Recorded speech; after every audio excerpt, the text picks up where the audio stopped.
La coopération belge appuie depuis plus de 20 ans les stratégies du Maroc dans le secteur de l'eau.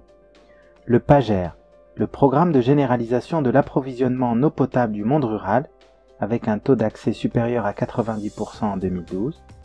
Le PNA, le programme national d'assainissement liquide, qui vise à donner accès à l'assainissement collectif à 80% de la population urbaine et à épurer 60% des eaux usées. La stratégie nationale de l'eau, qui est articulée sur 6 axes. Le programme national de mise à niveau environnemental des écoles rurales, le PMENER. Nos principaux partenaires sont le département de l'eau, l'Office national de l'eau potable et de l'électricité et les collectivités concernées, avec le support inconditionnel du ministère de l'économie et des finances. En premier lieu donc, la production d'eau potable. L'appui belge au secteur de l'eau a évolué et a su s'adapter aux priorités marocaines. En plus des études, la coopération belge, dans ses débuts, a appuyé la production de l'eau potable de certains centres urbains comme Ouarzazate, Tiznit, Messa, Tinrir, Imintanout, Akka, Biogra, Fam el Hisn, Foumzguid et Taous, par la construction de châteaux d'eau, de réservoirs, de conduites en tout genre ou encore d'installations curieuses comme les barges flottantes sur les retenues de barrages permettant d'aller chercher l'eau la plus propre là où elle se trouve.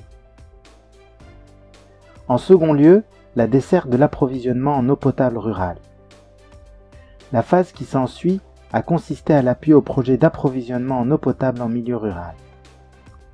L'appui à la desserte a eu pour but d'améliorer le taux d'accès à l'eau potable. Plusieurs actions témoignent du succès de cette collaboration. L'adduction en eau potable de Tlatlarsas et 244 douars avoisinants, le programme d'AEP rural au niveau des centres d'Ait Milk, Tizoghran, Imouzer, Tirmi, Idaougnidif, Belfa, Aitbaha, Sidi Boushab, et plus de 350 douars dans le Souss Massa, permettant d'accélérer le désenclavement de ces magnifiques régions. Notons le rôle précurseur des associations villageoises, à la fois partenaires et maîtres d'ouvrage délégués. L'assainissement enfin. Et pour compléter le cycle de l'eau, Enabel a appuyé le PNA en accompagnant l'ONE dans sa branche eau, dans la réalisation des infrastructures d'assainissement de petits et moyens centres urbains, par la conduite de collecte, les stations de relevage, les stations d'épuration des eaux usées. Les villes concernées sont Ouarzazate, Zagora, Tinrir, Timsia, Tlatlarsas, Drarga, Tarazout dans le sud du Maroc, et Ras Lma, Layoun, Midar, Driouch et Farkhana dans l'oriental, qui sont désormais assainis aux normes nationales, avec une mention spéciale pour la Qsba Aïd Ben Haddo, site patrimonial d'exception qui a nécessité des prouesses techniques des ingénieurs marocains. En plus des infrastructures d'eau potable et d'assainissement, Enabel a accompagné la stratégie nationale de l'eau en appuyant le programme des petits et moyens barrages pour lutter contre les inondations et mieux mobiliser les ressources en eau superficielles par l'acquisition de brigades d'engins pour la construction de barrages collinaires.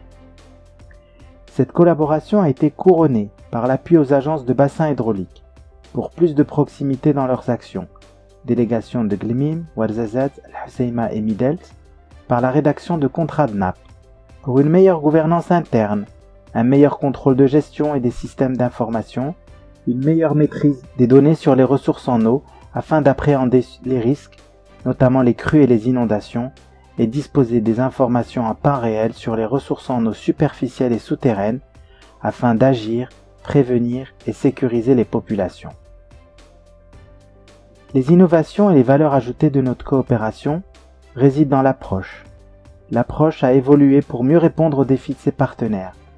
Ainsi, nous sommes passés de l'approche projet au programme pour les infrastructures, l'approche programme permettant une mise en œuvre dynamique et une flexibilité du choix des sites sur base de critères d'éligibilité et des ratios d'exploitation du projet.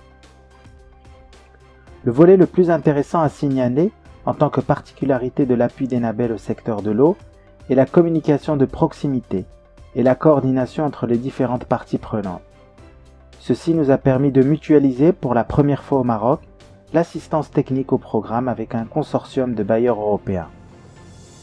Tant pour l'AEP que pour l'assainissement, un volet communication pour le développement a été prévu et budgétisé afin d'accompagner les travaux d'infrastructure sur toute leur durée pour faciliter l'adhésion et la participation des parties prenantes.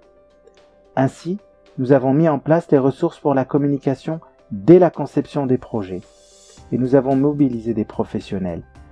Quoi de plus précieux qu'une équipe d'animateurs et d'animatrices sillonnant les ruelles en travaux afin de rappeler les bienfaits de l'assainissement et répondant aux préoccupations des riverains. Le retour d'expérience montre qu'un projet d'infrastructure doit comprendre, dès la signature des conventions, un pourcentage de son budget, de l'ordre de 5 à 10%, consacré au suivi et évaluation, à la communication et à la capitalisation.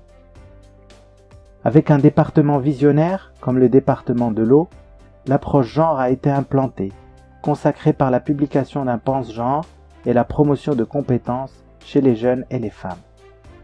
L'élaboration d'une charte de gestion des ouvrages dans les écoles rurales permet d'entretenir des latrines convenablement, mais surtout de faire de ce petit ouvrage un symbole de l'ouverture de l'école rurale sur son environnement, avec l'inclusion d'associations, de parents d'élèves et de clubs d'environnement.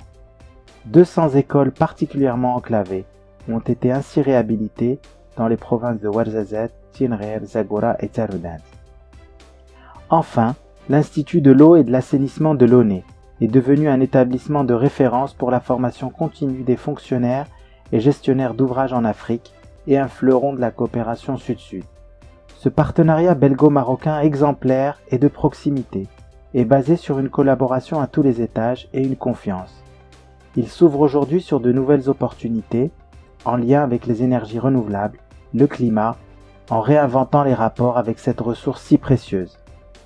Présente depuis 20 ans dans les oasis marocaines, la coopération belge est aux côtés du Maroc pour les défis qui l'attendent.